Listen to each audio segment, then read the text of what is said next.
पाणलोट क्षेत्रात सुरू असलेल्या सततच्या पावसामुळे धरणामधून भीमा नदी पात्रात मोठ्या प्रमाणात पाण्याचा विसर्ग करण्यात येत आहे। परिणामी दक्षिण सोलापूर तालुक्यात भीमा नदीला मोठा पूर आला असून नदीकाठच्या गावांमधील शेतीमध्ये पुराचे पाणी शिरले आहे।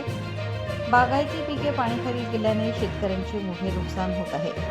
भीमा नदीवरील वडापूर, अरळी, भंडारकवठे, सादेपूर, औज, वरुड आणि चिंचपूर येथील सर्व बंधारे पाण्याखाली गेले आहेत।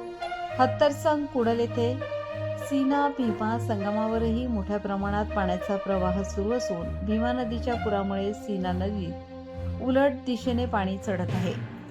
हे पाणी कोस, कोरसेगाव आणि बंदलगी बंधाऱ्यापर्यंत पोहोचले आहे। भीमा नदीची पाणी पातळी झपाट्याने वाढल्याने नदीकाठच्या ऊस, केळी, भाजीपाला, मका तसेच फळबागांमध्ये पुराचे पाणी शिरले आहे। पिकांचे नुकसान होत असल्याने शेतकरी हवालदिल झाले असून कृषी पंप, पाईपलाईन आणि शेतीची अवजारे सुरक्षित ठिकाणी हलवण्यासाठी त्यांची मोठी धावपळ सुरू आहे। धरणांमधून सुरू असलेला पाण्याचा विसर्ग लक्षात घेता प्रशासनाने नदीकाठच्या गावांना सतर्कतेचा इशारा दिला आहे। नागरिकांनी नदीपात्रात किंवा पुराच्या पाण्यात उतरू नये तसेच जनावरे सुरक्षित स्थळी हलवावीत असे आवाहन करण्यात आले आहे।